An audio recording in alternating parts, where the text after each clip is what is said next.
Incredible reporting by Bill Malugin down there in the images you just saw. For more on the crisis at our border, we're joined now by Republican Congressman from Texas and member of the House Transportation Infrastructure Committee, Troy Nehls. He also serves on the House Veterans Affairs Committee.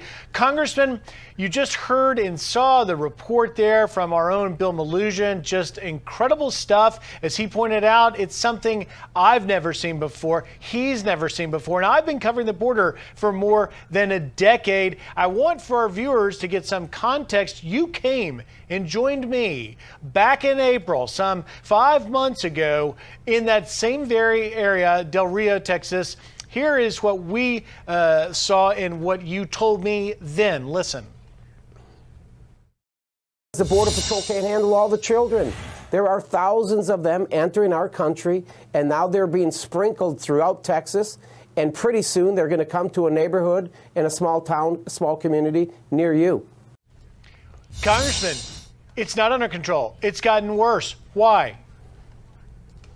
Well, thank you for having me, Griff. It's because there's a crisis at our southern border. Remember, DHS Secretary Mayorkas said the border's closed. That's a downright lie. He's in denial. But understand this administration, this president, has been coaxing people to enter our southern border for the last 9 months, and even prior to his inauguration. When he was a candidate, he was encouraging people to enter our southern border.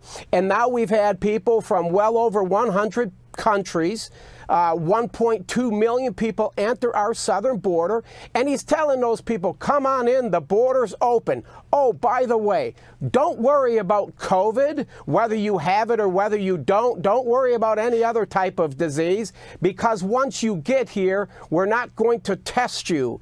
The testing and the mandatory vaccines and stuff only apply, the travel restrictions only apply to the American people. We'll make sure it doesn't apply to you, and don't worry about having any money, because we'll take care of you there. We're going to line your pockets with some cash. We're going to make sure that you're able to participate with some of our programs here. We're going to educate your children. We're even going to educate your kids going to college.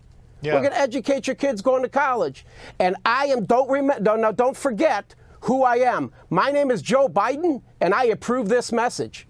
Congressman, you mentioned the administration coaxing people, inviting people to come, and Bill Malugin was saying in his report that many of these Haitians had left Haiti long ago. They chose to come now.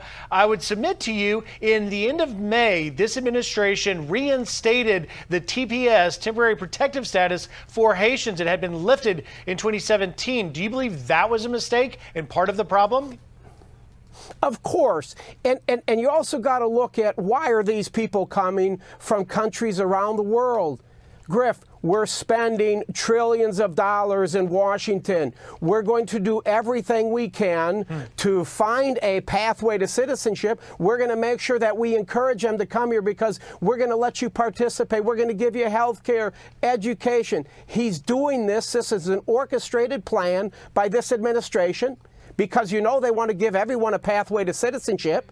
And this administration has put the American people last. He is doing more for the migrants underneath the bridge in Del Rio than he is for the people under the bridges in Washington, D.C., Houston, and Baltimore, the homeless. Yep. And many of those are veterans, and they're Americans. It's disgusting. That's an interesting point. Congressman Troy Nehls, thank you for taking time. You talked about spending trillions. We'll have you back again after you guys start tackling that infrastructure bill. Congressman, thank you very much.